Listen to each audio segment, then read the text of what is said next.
好，这里是养生前沿。有很多人都有过这样的经历吧？一到冬天就特别容易感冒，而与感冒同行的就是频繁的咳嗽了。今天我就和大家分享一个小方法，让你不用吃药就能轻松缓解咳嗽的问题。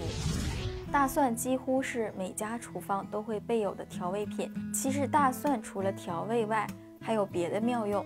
大蒜中含有一种硫化丙烯的物质，有很好的预防感冒、减轻咳嗽、鼻塞症状的作用。